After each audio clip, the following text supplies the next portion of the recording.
ஓம் சாய்ராம், ஜெய் சாய்ராம். என் அன்பு குழந்தையே, என் அன்புள்ள குழந்தையே, நான் உனக்கு வெகு நாட்களாக ஒரு கடிதம் எழுத வேண்டும் என்று நினைத்திருந்தேன். அந்த கடிதத்தை இப்பொழுதுதான் நான் எழுதி முடித்தேன். அதை நீ படித்துப்பார் அல்லது கேட்டுப்பார்.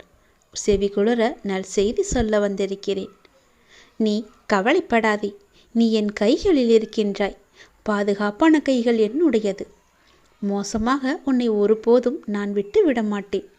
எதுவுமே உனக்கு தீங்கும் விளைவிக்காது. நான் உன் கூடவே இருக்கின்றேன். உன் சாயப்பா உனக்கு மகிழ்ச்சியை அள்ளி அள்ளி தரப்போகின்றேன். நான் சொல்வதை கொஞ்சம் நிதானமாக கேள். மீண்டும் பிறப்போம் என்பது உறுதியில்லை. உயிர் உள்ள வரைதான் அன்பு, பாசம் என எல்லாமே. பிறகு மிஞ்சுவது மகிழ்ச்சியான நாட்களின் நினைவுகள் மட்டுமே. வாழும் வரை சிரித்த முகத்துடன் மகிழ்ச்சியாக வாழ்வோம் என்று நீ உன்னை முடிவு செய்து கொள். யாரும் யாருக்கும் சொந்தமில்லை. எல்லோருமே நல்லுறவாக வந்தோம், நல்லுறவாகவே சென்று விடுவோமே. எல்லாம் சரியாகிவிடும். எதற்குமே நீ அஞ்சாதே. உன்னோடும் உன் குடும்பத்தோடும் நான் என்ற சாய்தேவா உனக்குள்ளே எப்போதும் இருப்பேன். நீ கவலைப்பட வேண்டிய அவசியமே இல்லை. இப்போது நீ ஒரு விஷயத்தை செய்ய வேண்டும் என்று முயற்சி செய்து கொண்டிருக்கின்றாய். அது நல்லபடியாக நடக்க வேண்டுமென்றும் நீ பிரார்த்தனை செய்து கொண்டிருக்கின்றாய். முயற்சிதான் வெற்றியின் முதல் படி. அந்த அடைய எத்தனை முறை தோற்றாலும் முயற்சியை மட்டும் நீ விட்டு விடாதே. உன்னுடைய எண்ணத்தில் தூய்மையும் பக்தியும் நம்பிக்கையும் இருந்தால், சொல்லில் இனிமையும் செயலில் நேர்மையும் இருந்தால், ஒரு எளிமையான வாழ்க்கையை கூட ஒரு நிறைவான வாழ்க்கையாக உன்னால் வாழ முடியும். நீ முயற்சி செய்து கொண்டே இரு.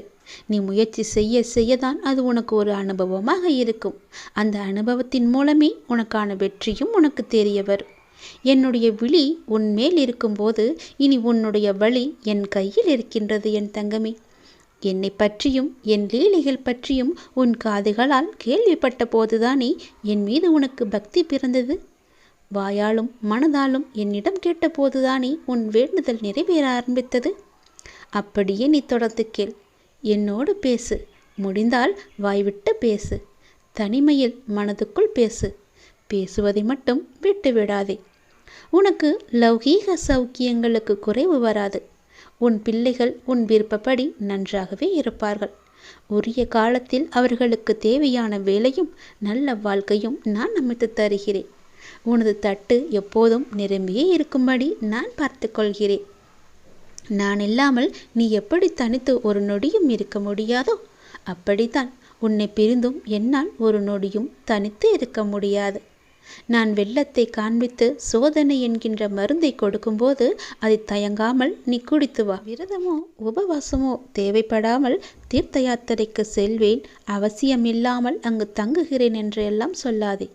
சஞ்சித கர்மாக்கள் சிறிதும் மீதம் இல்லாமல் அது நசிந்துவிடும் அளவுக்கு என் பெயரை சதா காலமும் நீ உச்சரித்து கொண்டே இருப்பதால் ஒரு லோபியைப் போல எனது பொக்கிசமான உன்னை இரவு பகலாக நினைத்து கொண்டு உன்னை பற்றியே அசை போட்டு கொண்டும் இருக்கின்றேன். இந்த கல்லான அப்பா எப்படி என்னுடன் பேசப்போகிறார் என நீ நினைக்கலாம். யாருடைய ஆன்மாவில் நான் நீக்கமர நிறைந்திருக்கின்றனோ அந்த ஆன்மாவின் வாயிலாக நான் என்னை வெளிப்படுத்துகிறேன். யாரிடம் நீ மனம் விட்டு உன் குறைகளை பகிர்ந்து கொள்கின்றாயோ அங்கிருந்தே நிவர்த்திக்கான வழிகளை நேர் செய்கின்றேன். யாரை தேடி நீ போகின்றாயோ அவராகவே நான் இருந்து உன்னை வரவேற்று உபசரிப்பேன். யாரை பார்த்ததும் உன் இதயம் இலகுகிறதோ அவரது வாயிலாகவே நன்மை செய்கின்றேன். எனக்கு பிரியமானவர்கள் உனக்கு ஆசி கூறுவார்கள். அந்த ஆசியை வழங்குவது நானே என்று நீ அறிந்து கொள். அழுதால் அதுவும் நானே என்று அறிந்து கொள். இந்த அறிந்து கொள்ளுதல் உனக்கு ஒரு பணிவை உண்டாக்கும், புத்தியை தரும், பாவத்தை போக்கும் என்பதை நினைவுபடுத்திக்கொள்.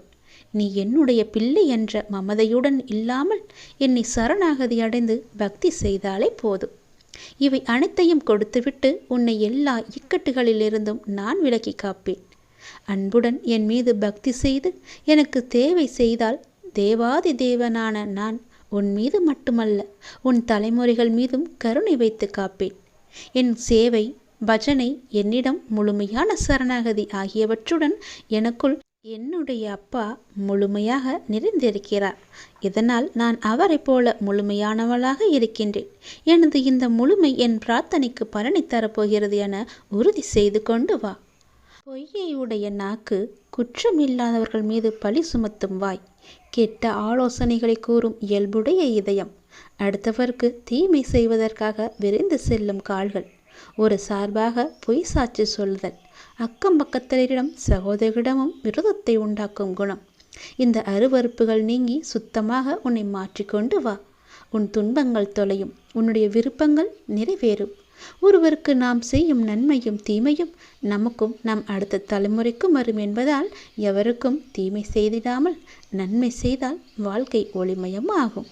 பிறர் உழைப்பில் ஆதாயம் தேடுவதை விட சொந்த உழைப்பில் கிடைக்கும் வெற்றியே என்றுமே நிலைக்கும். அடுத்தவர் பொருளுக்கு ஆசை கொள்வதை விட கிடைத்ததை வைத்து கோபுரம் மட்டுபவர்தான் இறைவனின் ஆசி பெறுவார். அதுபோலவே நீ என்னுடைய குழந்தை, யாருடைய பொருளுக்கும் ஆசைப்படாத என்னுடைய குழந்தை, யாருடைய வம்புக்கும் போகாத என்னுடைய குழந்தை. உனக்கு எல்லாமே கிடைக்கப் போகிறது. உன் தேவையை நான் நிறைவேற்றி வைக்கப் போகிறேன். உன் வீட்டில் அட்சய பாத்திரம் நிறைந்து வழியப் போகிறது. யாருக்கு எது வேண்டுமோ அள்ளி அள்ளி கொடு. நான் உனக்கு அள்ளி அள்ளி தருகிறேன். மகிழ்ச்சியாக நீ வாழப் போகின்றாய். துன்பம் என்ற கடலில் சிக்காமல் நான் உன்னை காப்பாற்றிவிட்டேன். இனி உன் வாழ்க்கை சந்தோஷமாக மாறப்போகிறது. உன் அப்பா சொன்னபடியே நீ மகிழ்ச்சியாக வாழப்போகின்றாய். இந்த கடிதத்தை நான் உனக்காக எழுதியிருக்கிறேன். சந்தோஷமாக பெற்றுக்கொள்.